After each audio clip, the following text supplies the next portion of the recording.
Good morning and welcome to the Daniel Baldwin Show. It is Monday, March 10th, and today's show, I'm just going to call it Canada. Canada. Oh, Canada. Some fun facts you may not realize. I used to live in Canada. I owned a home in Canada, in British Columbia, just south of Vancouver, over the Washington state border. Loved my time that I spent in Canada. Love Canadian people. Just what an amazing time for me. I'm more of a West Coast Canada.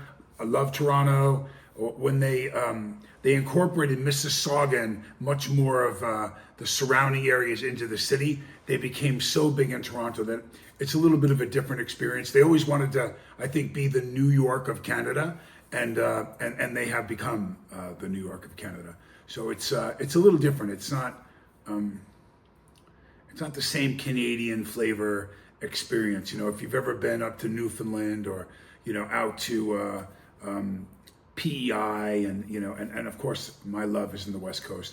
British Columbia's that province is just so incredibly beautiful. It's one of the only places in the world you can ski down an alpine mountain up in Whistler and actually see an ocean. It's just breathtakingly beautiful. I stayed there, had a house there for about 10 years until they finally threw me out and told me that I was going to pay their 50-something% taxes. And I said, yeah, no, I'm not doing that.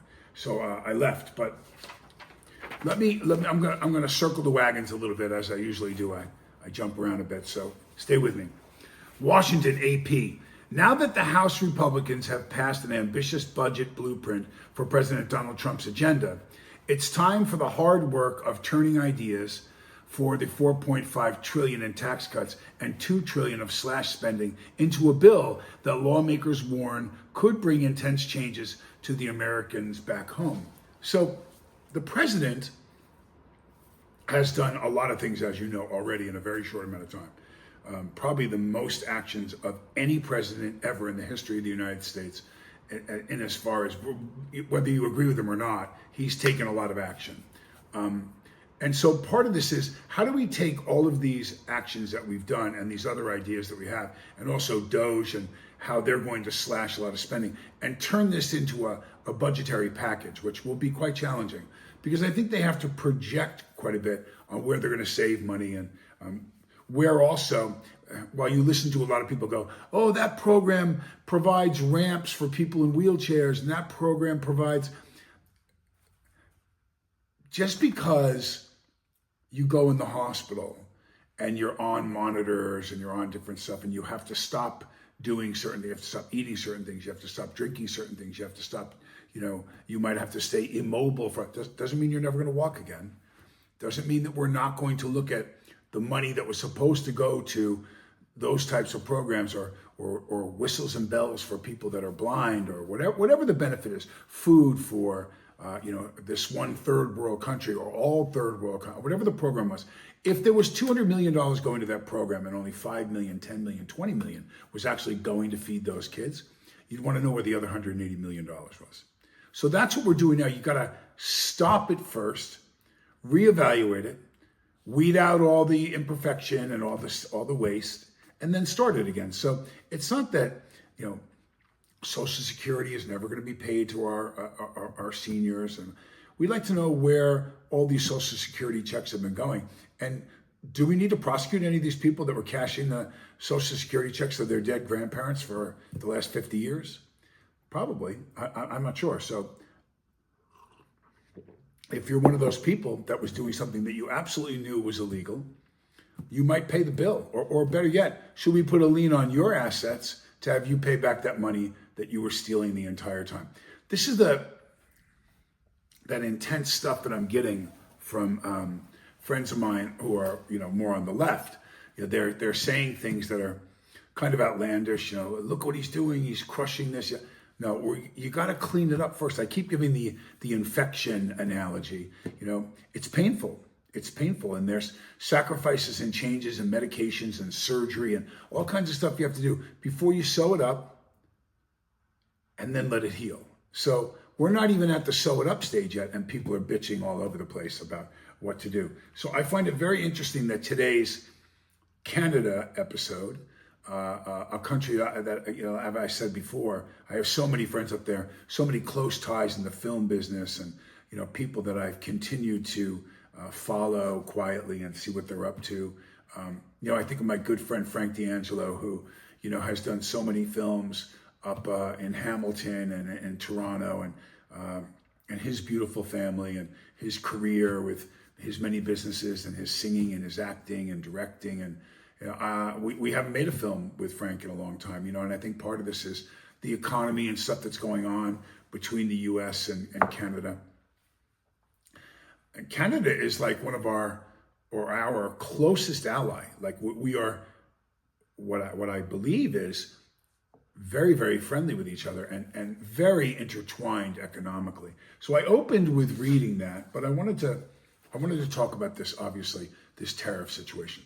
Trudeau has stepped down quite abruptly from what I mean, I'm not a huge proponent of Canadian politics, but I know enough about it, and I've spent quite a bit of time up in Canada, as I said, and lived there. So, you know, I knew more about his dad than him because I was a great follower of his. But I want to open up with, let's put this image up on, this image please, on the board right now. And just take a look at this small sampling.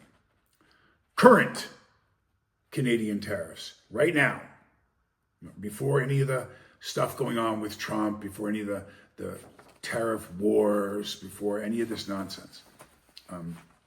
25% tariffs on Canada is unfair, question mark, it reads. Canadian tariffs on U.S. goods, 270% on dairy.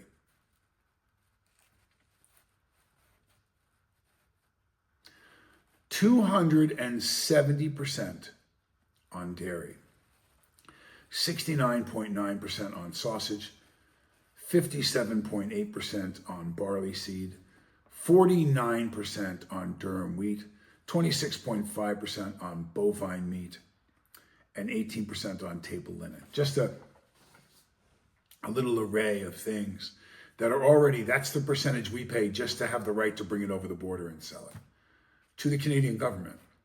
Now,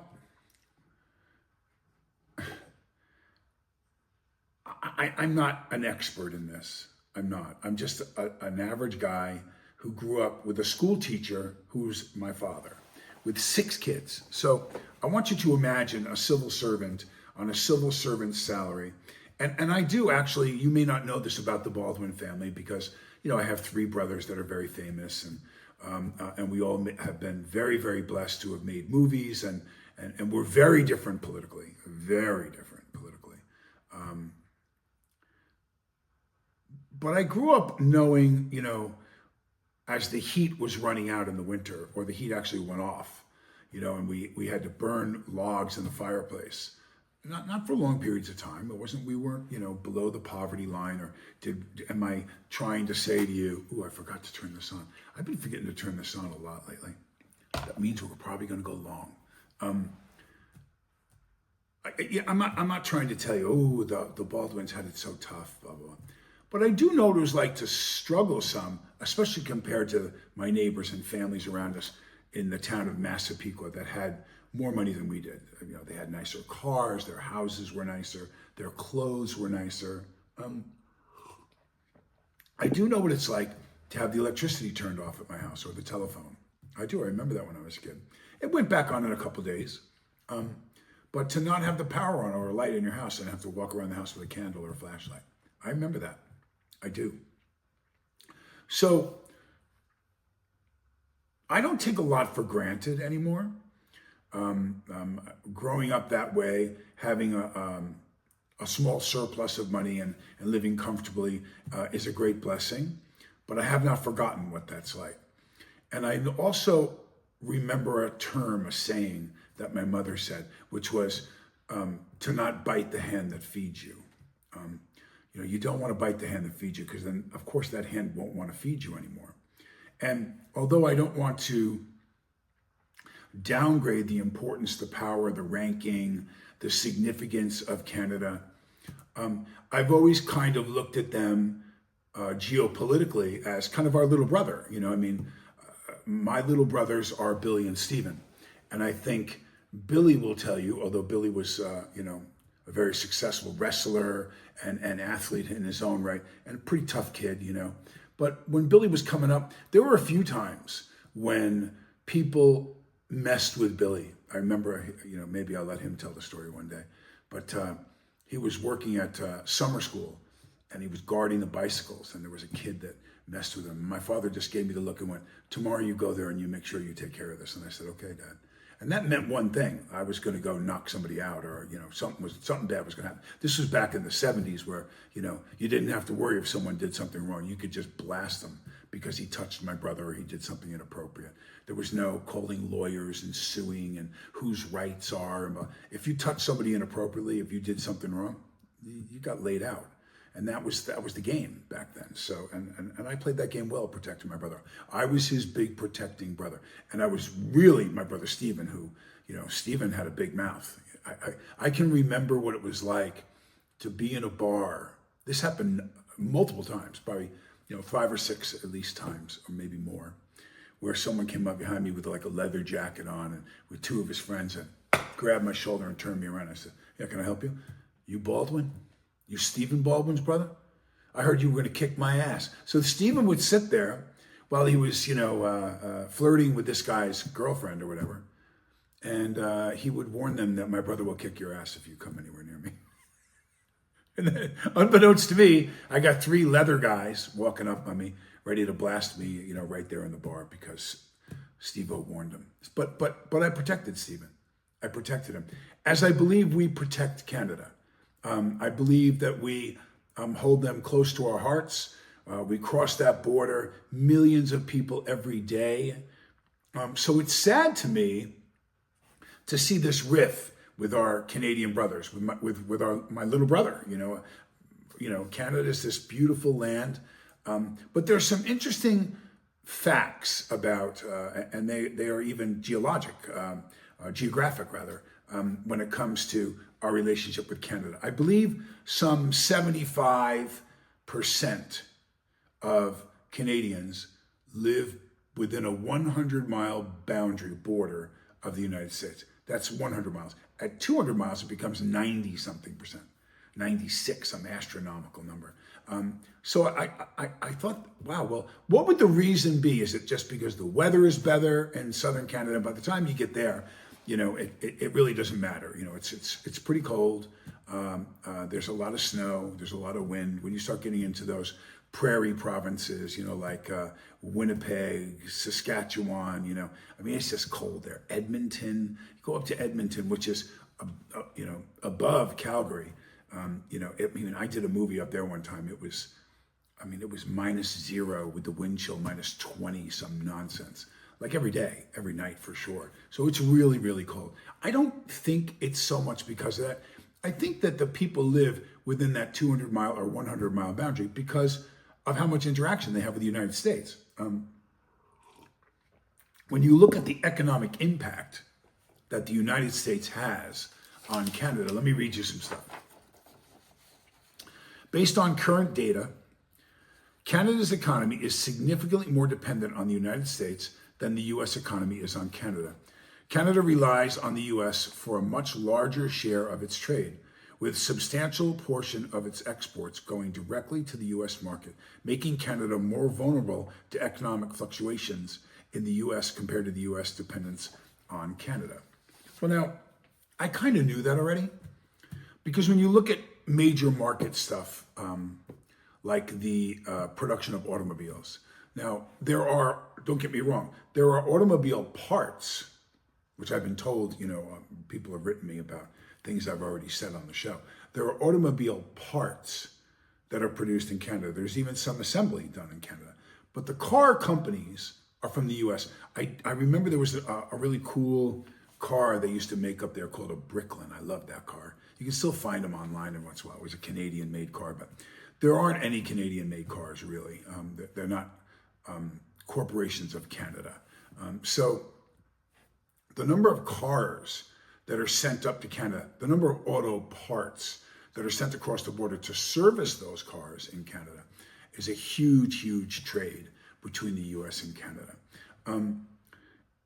If we were to get into really laying out this tariff thing and pushing and pushing and pushing, I can't imagine how Canada could endure that. Now, of course, that would hurt the U.S. They're our friends, and we depend on them economically for a lot of things. But I don't know. That's like a lightweight bantam, maybe not middleweight guy trying to fight a heavyweight. Could he get in there and slug it out with him for a little while? Yeah, probably. He's a really good fighter, and but eventually, a really skilled heavyweight guy that hits that much harder, you're not going to win that fight. So why are we fighting at all? Why are we fighting at all? I think one of the things that people are missing in this equation globally is that this administration is looking at it strictly as business. They're eliminating any carrying ties, and I know that sounds hurtful, but it's very matter-of-factish and might be necessary because of how damaged everything is right now. So if you're Germany, let's eliminate Canada from the conversation for a second. If you're Germany and you're selling these beautiful German cars, BMWs, Mercedes come to mind quickly, and other electronics and other things that you sell to this country, and you're looking at Russia, who's a threat to you some way, or you're Ukraine, and here's a country that's been invaded. By the way, the last 3 times Russia has been invaded, they've been invaded 3 times in a row through the Ukraine. That was where the troops marched from. So you can imagine why Russia does not want the Ukraine to go NATO and have military bases right on their border. So that was another show. So let me read something to you. This is the 25 most powerful military countries in the world. United States is number 1, Russia 2, China 3, India 4, France 5, the United Kingdom is 6, Japan is 7, Turkey is 8, Germany is 9, Italy is 10, South Korea is 11, Egypt 12, Pakistan 13, Indonesia 14, Israel 15, Vietnam 16, Brazil 17, Poland 18, Taiwan 19, Iran 20, Thailand 21, Australia 22, North Korea 23, Saudi Arabia 24, Canada is 25. So I would have looked at that before I actually looked it up, and I would have put Canada in my mind way ahead of a number of very small countries that are involved there. Thailand, but Canada is not mightier than any of those countries that I just listed. So with that said, knowing the economics of it, knowing that how much greater dependency Canada has on trade and interfacing with the U.S., I think you have to look too at what we provide for Germany and NATO. When I brought them up about their cars coming here and how much money they make from that. But more importantly than that, they rely on U.S. military might as members of NATO to remain safe.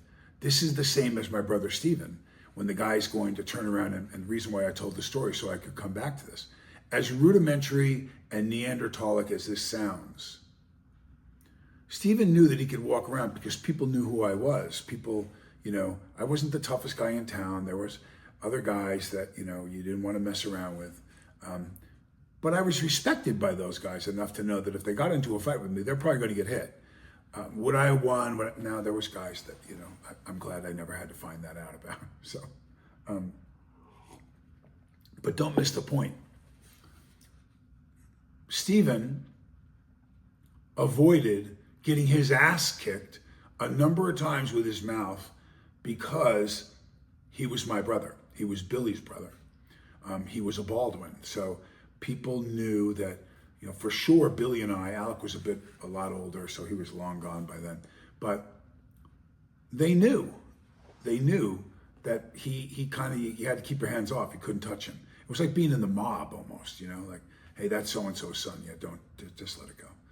And the cop didn't write the ticket. The guy, it's like the old movies, It was true. I saw guys like that. I knew guys like that were made or protected or whatever. Like you are in a motorcycle gang when you fly those colors and you walk in and you're a Hell's Angel or you're, whatever your affiliation is. People know better than if you hurt this person, if you mess with this person, you're going to pay. Germany has that. Poland, now, and the new members of NATO, they have that because of America. They don't pay us anything for it. They don't put in their fair share of what the U.S. has to pay. And this president has said, wait a second, you rely on us. I should have charged my brother Stephen is what I should have done. You rely on us for your protection. You rely on our planes, our troops, our military might that costs us defense budget-wise so much more than probably your gross national production. I mean, we spend so much money on it. Why shouldn't you have to pay us? How about a service? If you get security to go to the Academy Awards, you pay the security company. If you want security at your house or guards at your front door or whatever, you pay for that. You pay for police protection. You pay for the military in this country, but no one's paying us. So I think part of that, these tariffs is, hey, we've been taken advantage of to a certain degree.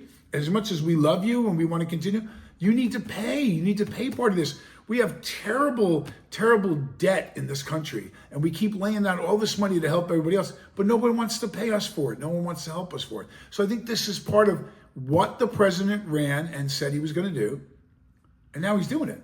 Why wouldn't we get the money from other people that use our services and use our American men and women and use away from their families, not there to watch their children grow up? I mean, God bless every single serviceman and servicewoman in this country and what they give out. You don't hear about their spouse.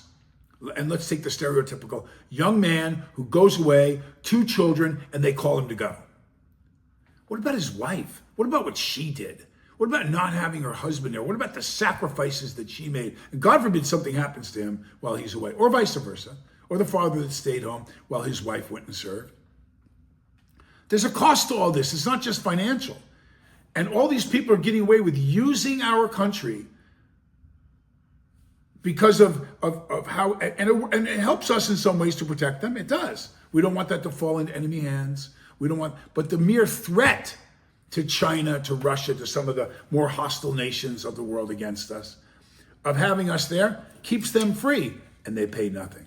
Well, I think we're looking at those tariffs, excuse me, as ways to kind of even this now. You got to fork over some of the money. And thank God, the European Union is getting together now and talking about, hey, we might have to do more of this. We can't count on America to do this all the time. We're going to take care of our own. This is broken here right now. We're breaking it down and cleaning it up, and then we're gonna make sure all the structure is tight. We're gonna tighten up all the screws and nuts and bolts, and then we're gonna paint it and make it look pretty again, and then it's gonna be good. But there's nothing wrong when you look at the taxes and the tariffs already for their friends who protect them across the border are paying 270% tariff on milk. Why?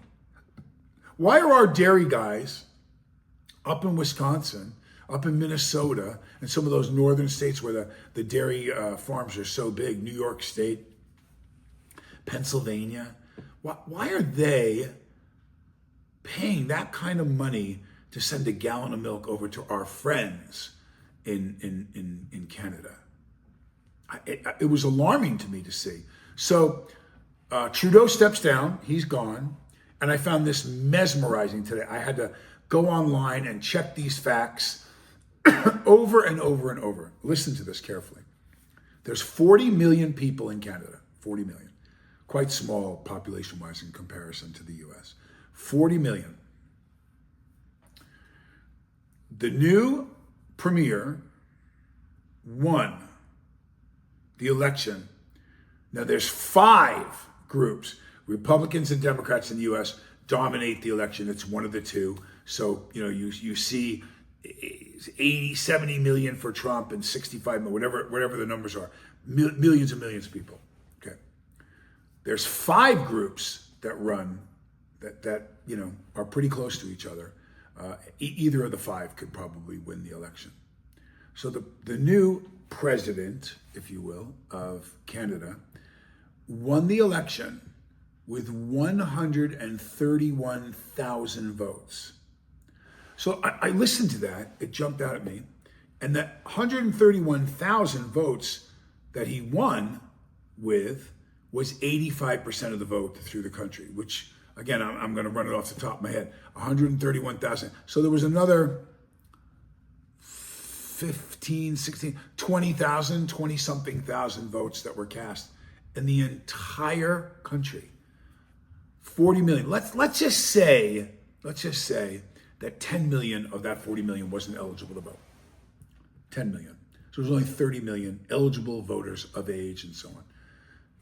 Maybe less, maybe 25. There was enough people that were from other countries. Canada has a very robust immigration system that brings in some 300,000 new citizens every year, or 300,000 immigrants anyway. I don't know enough about what the system is, whether they're all eligible to vote or not. But 40 million, I'll knock all the way down to 25.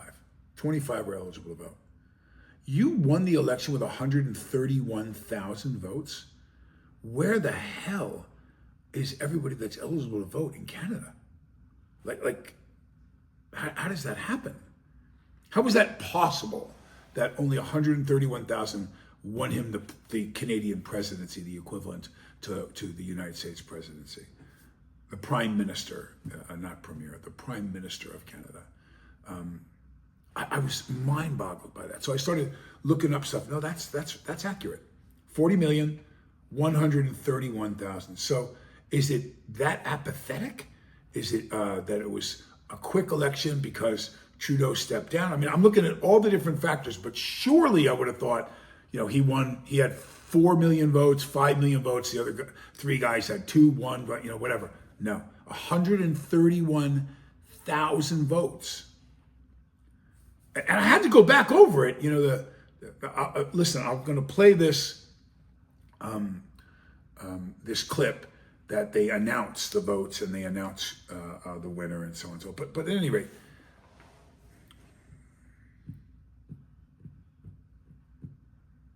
why is this happening? Why is Canada our good friend, just like some of the stuff that's going on in Mexico, where the relationship I think is different in Mexico? I think we share a lot of similar things where we have a lot of tourism going through to Mexico. I think there's quite a few things that are made in Mexico and brought up to the U.S. Through NAFTA. But I'm not sure as many things are purchased in Mexico. I'd have to look that up. But again, my sense of it is, how has it gotten to this point with our good friends in Canada? Does the Canadian economy depend on the U.S.? Canada relies on the United States for 75% of its exports and a third of all imports. Its reliance on trade for economic growth leaves the country vulnerable in case of a protracted trade war. So this is stuff that's online that you can look up about the association and the interfacing between the two countries. So let me say that again. Canada relies on the U.S. for 75% of its exports. So 7.5 of every 10 things it sends out and sells are bought by the U.S. So if we throw a tax or a tariff on that stuff that's coming over here, unless it's something that we don't produce or we can't get somewhere else, or there's no competition for it, I doubt very much Americans are going to pay a huge tariff on Canadian stuff unless they can't avoid it. And we have a lot of choices in this country. We have a lot of choices. It's the same as I said all along about China. If China is going to get 25% or 10%, whatever the number is going to be, we add on to the price, and people go, well, that's just going to, Trump is causing the U.S. to have to pay more money because the consumer is going to pay it. Yeah, there's one thing China and Canada and Mexico and all these other countries, Japan, Germany, have in common. They're not the U.S. So if your Chinese-made TV is $100 and now it's $120, if it's $1,000 now it's $1,200, a 20% hike, buy an American TV. You made the money in America. You spend the money in America, which supports American business, American labor, and keep the money in America. So I like Mercedes-Benz. It's a beautiful car, really well made. Does America make any cars that are comparable to Mercedes-Benz? Yes, of course they do. Again, even if you scaled it down to a luxury car that's made in the U.S., how much does that luxury car cost comparatively to a German car? And your money is leaving the country and going to Germany. So you do have a choice where you want to spend your money. And when these tariffs go on, I would urge you, with or without the tariffs, to consider, are there comparable goods that you can buy in this country that doesn't send our money to Canada, Mexico, China, Japan, Germany, anywhere else? If you can't find that, or the quality is so different or whatever, or you just, they only make this wing for the airplane in Guam. Well, then you got to buy the Guam airplane wing. There's no choice. But that's not the case when we're talking about bacon, or we're not talking about eggs, or we're talking about gas or oil, which we produce quite a bit here in the US and in other places. So who's going to be the one that blinks when you play the game of chicken? And you're riding your bike, you're riding your horse, you're jousting, you're driving your car head on. It's the first person that blinks. That's the one that's going to be the one that loses that round. So I don't like, with my friends up in Canada, the proposition of playing chicken when I'm driving a semi and you're driving a Volkswagen Bug. The collision is not going to bode well for you. It's not, I don't think. So I don't want to be a bully. I don't want to be the bearer of bad news, but I don't think this is going to end well for Canada. I really don't. I think there should be some kind of negotiation and talk about how we can work this out civilly that works out for both economies and doesn't strain or hurt anybody badly. Because at the end of the day, it'll be the Canadian worker, more of the guys that I know, more of my friends, the regular guys that go in there and have farms and have, they work as grips and camera people in the movie business. I got a great friend, Vince, up in Toronto, who I know is an entrepreneur and involved in a lot of different businesses. I would hate to see his family lose money or many of my friends up there, that they would suffer in any way. But I don't see this as a winning proposition. My good friend Brian, who was a driver, and I know, he's a guy that I love. This guy, he was there to help me in many ways when I was struggling as an actor. And, I would hate to think him and his family or his children or anyone are gonna suffer in any way as a result of this trade war. But that's that hand that feeds you thing. That's what I'm talking about. Do you really want to puff your chest up, this new prime minister, and start talking about how he was come from the banking world and he's gonna, straighten Trump out and blah, blah. Knowing how Donald Trump is, and again, not that he's one of my best friends or anything. I've met him many times, worked with him, for him. I don't think the result of that, ask Zelensky, I don't think the result of that is going to be a positive experience. And you saying that you're going to raise money on some of the energy things that we do buy from you. We buy 75% of all of the things you produce. 75%. Do you buy 75% of all the things we produce? No, I don't think you buy 10% of all the things we produce. So maybe your country compared to what you buy from other people, but no, you don't. So I would wish that cool heads prevail here. People come to the table with their hands out graciously and want to talk about what to do in this trade war going on right now. I would tread lightly and carefully would be my advice to my Canadian friends. I think there's a deal to be made. I think a unilateral position, which, as many things have before, triangulate us, Canada, and then whatever other country we're dealing with, China or Russia or whatever. But we're that big brother that in my opinion, and I've got something else I'm going to read to you that I found dumbfounding. I didn't realize this. This is not it. Hang on, I'm going to read this to you. Canada's military is in a death spiral. This is how Minister of National Defense Bill Blair described the state of Canada's armed forces at last month's Ottawa conference on Secretary of Defense. Blair's comments referenced the military's dire recruitment and retention crisis. The Canadian Armed Forces are short 16,000 people, about 15% of their authorized strength of 71,500 regular forces and 30,000 primary reserve forces. Despite efforts such as opening the military to permanent residents, there's no indication that the situation will improve.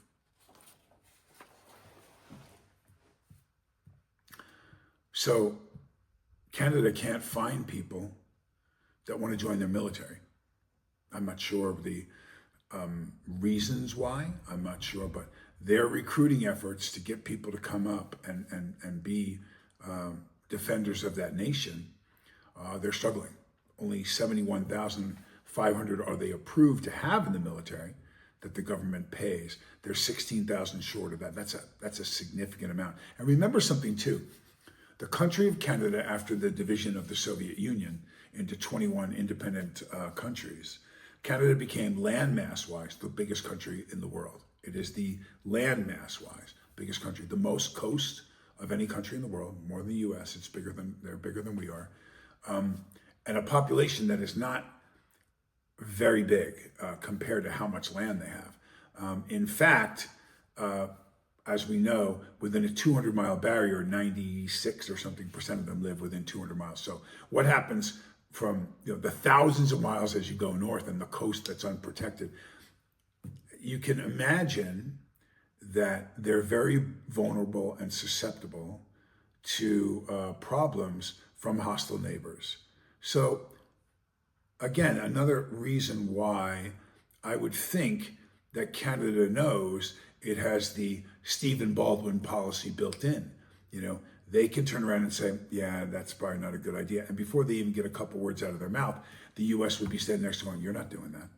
No, those ships need to be taken within a 200-mile barrier. They cannot have nuclear warheads on them. You cannot fly over this. You cannot do, blah, blah, blah, blah, blah. Again, all at the cost of the U.S. We protect them. We protect Canada. We love Canada. Think about the tourism that goes on between our two countries. So I look at the situation right now and I say, same as the things that were said to Zelensky. I don't mean this to say in an obnoxious, and I'm certainly not beating my chest, but have some respect. Have some respect and pay a portion of the bill with us. We realize that there's been a government change. I think we're, as a nation, happy that Trudeau has decided to step down. I don't want to say a lot of bad things about him, but I think the country has changed significantly in the 9 years that he has been the prime minister, and I don't think it has changed in a great direction. I think that's another reason why he stepped out. I hope that we're not going to find out a bunch of things about his tenure that were negative or illegal or bad, but he jumped out pretty abruptly, and it was right after Biden left. So I don't know. I look at those occurrences and I think to myself, is that seemed odd, didn't it? You're the head of the country. There's no tremendous scandal that's been hit to the press. Your big brother has a new leader, new boss, new sheriff, and suddenly you say, I'm stepping down. Not coming up on the next election, not, as I probably would. I would have finished my unless maybe there's something we don't know about this guy health-wise. Or I hope not. I hope he's not sick, but something feels a little weird about how abruptly this all took place. So I hope it's not, we're going to find out some Biden, terrifying, Clinton, whatever, but stay tuned, because that weird feeling I get sometimes when I just go, something doesn't feel right. Something doesn't feel right about this Biden guy going to run against Trump. Why would they let him run against Trump? He's going to get his head handed to him, and they're going to lose. So, wait a second. They're not going to let him run against Trump. They're going to get somebody else to run against Trump. They're going to pose him, and it all came to me. And when I said it, months and months and months before Jim Rickards or anybody else went on record saying it, I said, yeah, he's not running. This Biden guy's not going to run. He can barely put a sentence together right now. They're hiding it. They shoot him up, in my opinion. They give him something to make him be able to walk out there and, hey, where are we? I saw it coming. So, and of course, these are my opinions. I want to make sure that I tell you before I get yanked off the air. I cannot substantiate whether or not they definitively hid Biden's condition, but I suspect that they hid his condition for a long time. Hey, I forgot. I've been told 100 times to say this, so pardon me before I read this last thing, which was, I was upset about what I'm about to read to you, because I didn't realize the number was, was this. But anyway, dramatic pause, cliffhanger. Come on.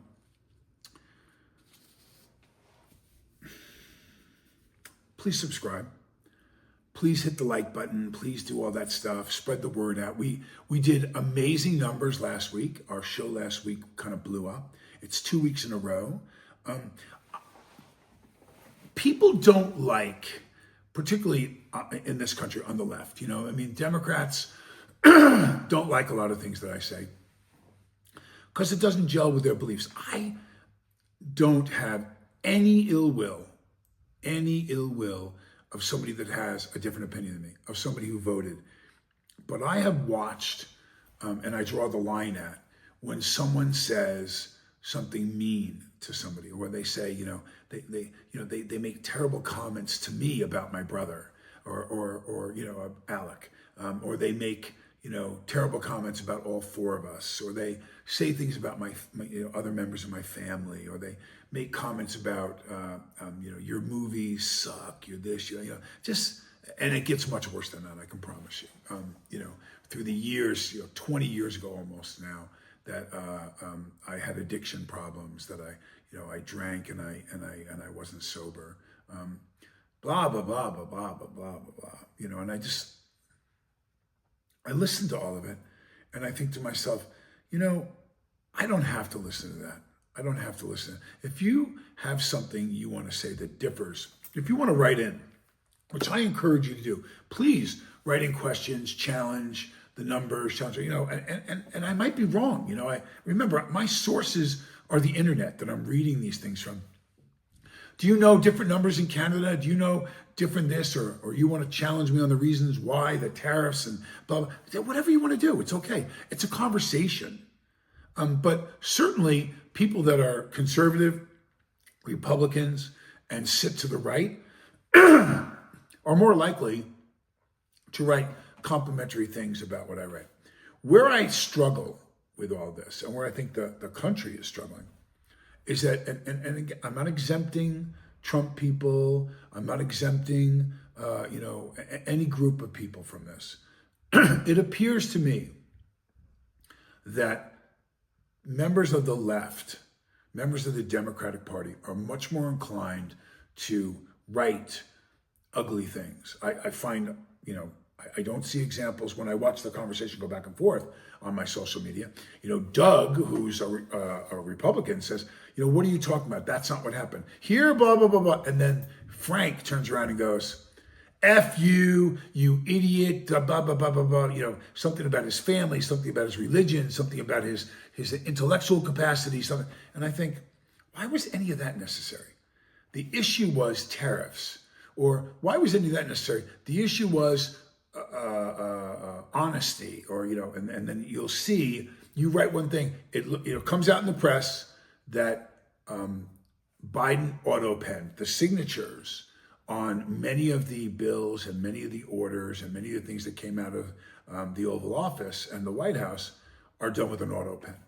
And I mean, a vast majority of them are done by auto pen, which means that Joe Biden didn't actually sign them himself. What is the implication? Do we know? No, but do you find it interesting the president didn't sign them? Is there something that needs to be signed because you're away on a trip, or you didn't feel good that day, whatever the reason is? But a vast majority, and they're talking about, almost all of them are signed with an auto pen. Does that mean people were signing things saying that it was the president and he wasn't even aware of it? Does he know what he signed or what he ordered to be signed with an auto pen? So these, when you put it out there, the ones you don't know, or when you put it out there, the ones you do know, like he doesn't recall it or whatever, why is that met with hate for Trump? Why is the answer when you put that up going, oh yeah, well Trump, blah, blah. Wait a minute, if it was Trump either, or if Trump did that and he didn't know what he was signing, or we're not sure he even signed it, why is the reason? I just want to know the reason. If John Kennedy did it, if Ronald Reagan, they went by and looked at all of it and be like, was he struggling that bad? Was Nancy running the country? What's the story here? How did that happen? Why did that happen? Why is the answer to it an attack on the current president every time? We're talking about something that happened with Joe Biden. We're talking about a signature that is not his signature. Why is the answer something to do with Trump? Why is that met with fury and hate and disdain about? I mean, every time it's somewhere in that link of comments on my social media, it becomes that, and then there's it leaves. I just want to know why an auto pen was used all the time for the president signing. Why he didn't sign them himself? Can someone explain that to me? This is the kind of thing I'm talking about that breeds this contempt and hate so much in this country right now. But someone who's been directly involved in the making of 30 or 40 films now, at least in Canada, directing, producing, acting over the course of 30 years. So I don't know how many millions. I'm sure each one, by the time they're all said and done, what they cost to do, the money that it stimulated, the money that was spent. So remember something. I want you to understand something. If somebody's working on a movie in Canada and they got paid 20 grand by the time the movie was over, the 20 grand they take to go buy the new refrigerator, go buy the new roof, the wife wants the new patio furniture, that's all related to the $20 million. So, because it's circling and cycling. It's part of the equation when you say, no, I've been involved in the not just in the production on the movie, but in the cycle of that money being used over and over again as a result of it being earned on a film that I worked in there. So I've stimulated the economy in Canada, directly and indirectly, to a lot of dollars, a lot. I have a vested interest in Canada. Canada has an amazing system of what it gives back to the filmmaker, which attracted many, many people, particularly to Toronto and Vancouver, and in other parts of the country, but particularly those two areas, where you look at production right now, and it's still way up there as one of the Toronto and Vancouver and British Columbia's economic package is greatly stimulated by the film business, the American film business. So this I'm going to read to you that this made me sad. And then I reiterated by looking over and over, and this number kept coming up. Historically, Americans and Canadians have generally ranked each other as one of their respective favorite nations. A survey in February of 2025 revealed that more than 1 in 4 Canadians consider the U.S. to be an enemy power. The economics and supply chains of both countries are fully integrated. Canadians considered 1 in 4, 25%, consider the USA to be an enemy power.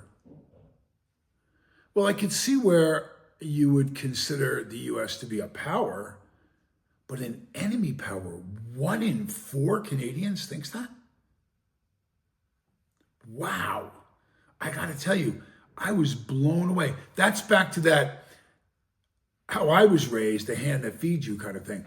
When you know your big brother protects you military-wise, you sell 75% of your goods, 75% of everything you sell in the country is purchased by your southern neighbor. Its power helps aid you in keeping you free. 25%, 1 in every 4 think that we're the enemy. Wow. I was blown away by that. And you know what? I went over and over and over it, and I checked, and that's an accurate number. There was multiple sites. I didn't bother printing them all up, but I never, for the life of me, would have predicted that we were seen as the enemy by Canadians. I was dumbfounded. Now, if you go back, can we pull up the bombing on South Park of the Baldwin brothers' mansion? Now this, if you were a Baldwin brother, you can see why you'd be upset. Go ahead and roll it.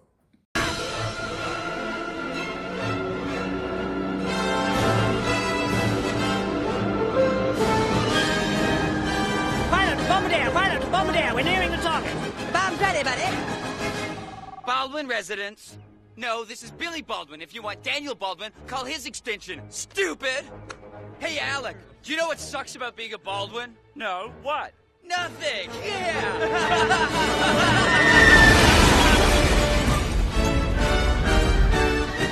Ha ha! You missed me! So clearly, Canada tries to induce the United States into a war, a world war, by hitting them where they hurt most, by doing something that was just so outlandish. The Americans were never, ever, ever going to forgive them and would immediately launch the missiles and the rockets. And that, of course, was killing the Baldwin brothers and bombing the Baldwin brother Bel Air compound. So I always thought that was funny. I had one of my agents call me up and go, "Did you see South Park?" I'm like, the TV show? No, I don't watch it. No, the movie. You got to go see it. And I had to go to the theater and watch that scene to figure out why my agent wanted me to see it. But anyway, I love Canada. I can't think of many Americans that don't love Canada. I mean, just go there and see how diverse, and the Badlands, and the West Coast, the East Coast. Go to St. John, go to Newfoundland, go up to Medicine Hat rather, and yeah, man, it's a beautiful country. You can see the Northern Lights way up there. It's right almost in the polar cap. It's just an incredible place. I've always been a fan. I lived there until they threw me out, like I said. So I don't want to see this go badly. And I certainly don't want to see my friends, or at least 3 out of every 4 people in Canada like me and are my friends. I don't want to see anyone or their economy be suffered. So I hope this new president, premier, I hope he comes with a level head and is open to making a deal, because it sounds like he got elected the way they're talking up there, that he got elected based on how tough he was in the business world as a banker, that he doesn't really have a lot of business experience or political experience. So, I hope it's not going to be a clash, because I think the message clearly that our president has made globally is, we're not going to be a doormat anymore. We're not going to be. You're going to have to pay up some. So if you come to the table knowing what your relationship with the U.S. brings you, and look at what it would cost to do that yourself. Look at what it costs, or whether you can even do it yourself. So listen, if you can build factories and build your own cars, and your people will work and you'll create jobs, well, I think you'd probably be doing it. I think you would, you'd probably be making those cars by now. So chances are the relationship with the U.S. is more advantageous to you in the long run, and you can continue the cycle of parts and cars and sausage and gravy and milk and this and that, and flowing up there. And same for us. We'll continue to buy your stuff. We'll continue to be friends. We'll continue to protect you.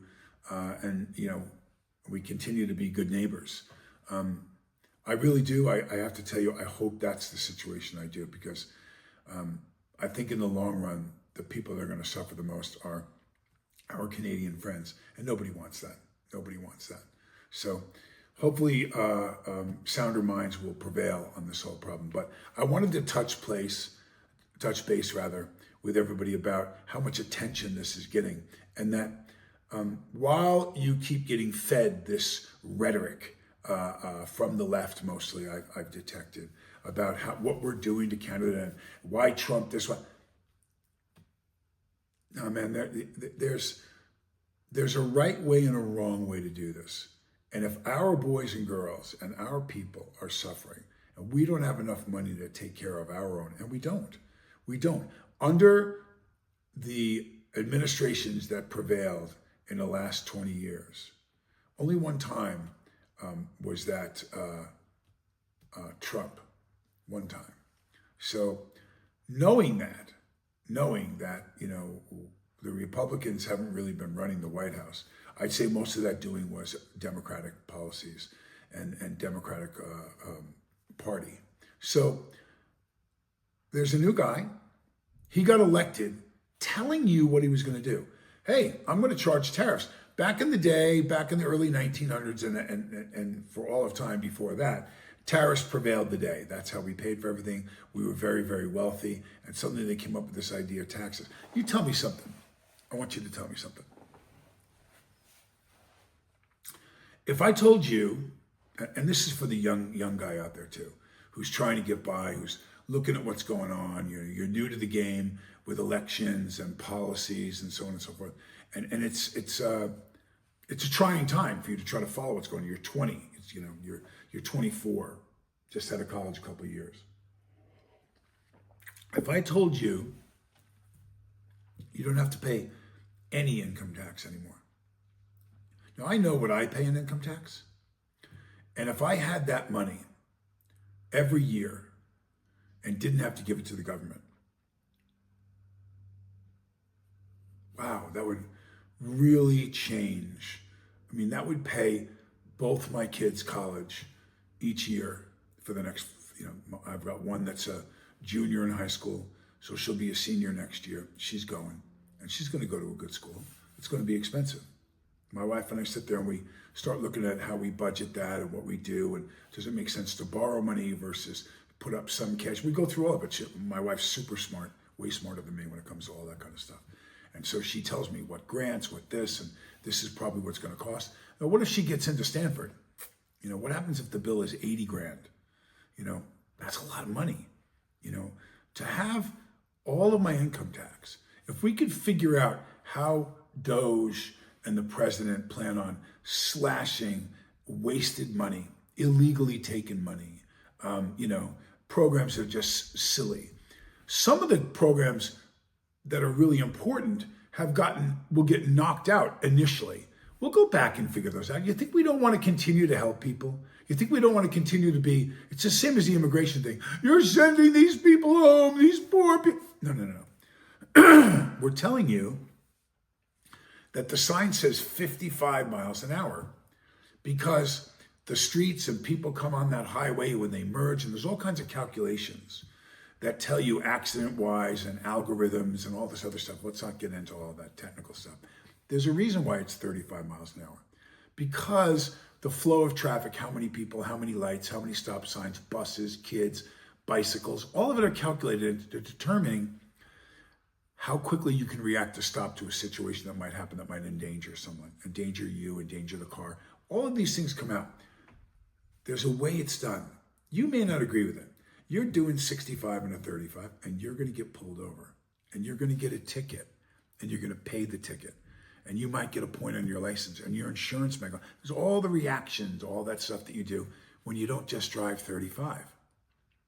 So, do you really believe that I sit behind this desk right now and I have conversations with people in my own family or whoever it is Or I watch the news and I don't see, they came in and they raided the thing, and I see the kid. And the kid's going back to, Venezuela because the father and mother didn't fill out the proper paperwork and didn't come in the front door the right way to do it, like so many others before us, like how this entire country was founded. There's a right. We didn't say we don't want you to come. We didn't say we don't want you to be part of our labor force, go to our schools, healthcare, all this great opportunity, and turn your business into the American dream, or turn your life, even if it's not your business, just the quality of your life, because you live where the governments take advantage of you, and this is a really great opportunity. I had a nanny. Her name was Josefina, and she was. I loved her. She was a very spiritual person. And Josefina, I asked her, she helped quite a bit with my son Atticus. He had some special needs that needed to be attended to. And I remember, and I take off and go do a movie, and, I did the many things that I did when Atticus was young. And I said to her one day, Josefina, how can I ever pay you back? How can I ever pay you for, above and beyond the call of duty? I mean, this woman raised my son in many ways, along with his mother. And I asked her, and she said, Daniel, when I left El Salvador, I left because being a housekeeper or being a nanny in Los Angeles was an opportunity compared to what happened to me and what happened to my family and the government that was so bad. And she said, if there's ever something you can do to give back to El Salvador, to make El Salvador better, to honor what you're asking to do for me, it would be to do something for my country. And so that's how I got involved with President Bukele and the film initiative and the number of entrepreneurial things I do through the president and through his offices and through his brothers and his cousins. I know a number of people in the family and other business people. I'm involved in something today. I have a meeting after I do this show to bring another business to El Salvador, because I never forgot what Josefina did for me. Now, Josefina came into this country through the front door. She had to go through the immigration lawyer and the paperwork and bunch, and her husband, Cesar, and their children, flourish in the United States today. Josefina passed. I still fondly remember her, and I still remember my promise to her. Nobody in the Republican Party, nobody in the Democratic Party, no real American Christian or whatever your religion is, loving father, husband, daughter, wife, whatever you are, doesn't want to be there as this beacon of freedom in the United States. That's who we are. But if you came in that way, that's part of this surgery you have to do to the infection. You have to go and come in the right way. There's a way that it has to be done. We have to have it documented. We have to have it organized, which protects us and protects the system from letting terrorists and different people come in. It has to be done that way.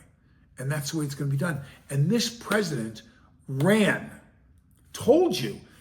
I don't know how many of you out there agree with me, but here's what I think about tariffs, about taxes, about military strength, about paying our tab for NATO, about immigration.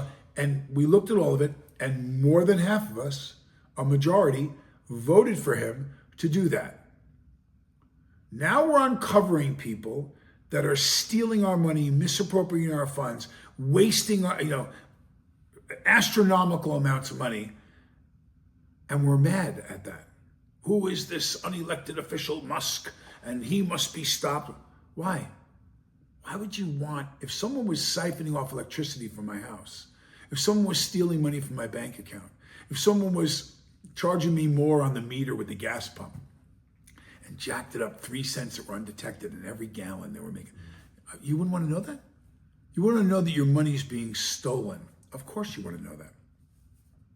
Of course you want to know that. Come in the front door, come in the right way, and welcome to America, man. Canada, I have a direct message to my Canadian friends, and some of them may not like the message. settle this now. Figure out a way to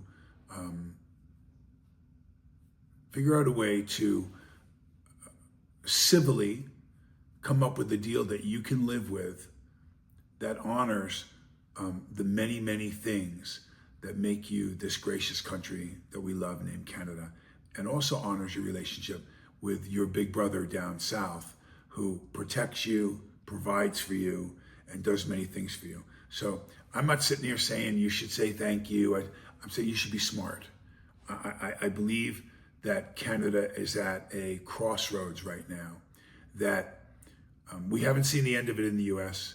There's going to be a lot of people that just can't wrap their head around this guy's going to do what he said he's going to do, and he's going to do it. So, it's like looking at the big guy looking at you saying, and if you don't, you're going to pay. And then he's going to make you pay. So is that what we want? And do you really think it's that unfair what he's asking when I look at the tariffs that you currently charge the US right now? The same country that helps you and is your big brother. Like I was mesmerized by looking at the list, and it was way more than this one list that I put up there. This list, this one. It was way more than that. Like the amount of tariffs that you impose on American goods going over the border right now, and the percentage some of them are, was just ridiculous. Lumber and natural gas and oil, and I mean, you're just choking it down the throats of Americans, and we think, are we friends? Like, why would you do that? And then protest us throwing some more money on top of you with everything we do for you. What exactly military or those types of things, services, do the Canadians provide for America? And I looked at that. And there are some at the borders and maintenance of certain things like roads, but there really wasn't a lot. Some forestry stuff too, but not like what the U.S. does. Not like the bill the U.S. has for a country that is 16,000 soldiers short of filling their quota, and doesn't look like that number's going to shrink anytime soon. In fact, it's increasing. So I would ask my friends up in Canada to take a look at that. So look, that's the show today. Some big decisions going to be made in Canada with this new prime minister, and let's see what he comes up with. I heard he's rolling his sleeves up and getting ready to do battle with Trump and the Americans, and I think that's a stupid move. I hope Ottawa and the capital and the different political leaders tamp that down some, that attitude, because again, just take a look at Zelensky if you don't think this guy's going to play hardball. He's going to. So I don't want that between us. I like going up to Canada. I like Canadian people. I like having the ability to go visit my friends and make movies up there. I hope that doesn't change anytime soon. But that's my report on Canada. As you know, I end my show in prayer. Some people are not savvy and not hip to that, and they don't believe the same things that I do. So I would ask you, turn it off. I'll talk to you on Friday, but here we go. Lord God, we thank you so much for all that you provide for us, this great nation, the United States of America, and our many friends like they are in Canada. So Lord, I ask you for cooler heads to prevail in these negotiations so that it doesn't lead to some terrible trade war or bad will between us and our Canadian brothers and sisters north of us.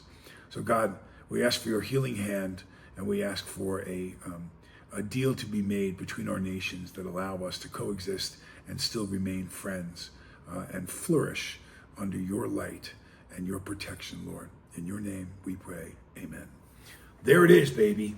Canada and the U.S. Let's hope we can strike a deal. And if not, it's going to be a long year, but we'll see. God bless you. Thank you so much. I'll see you on Friday.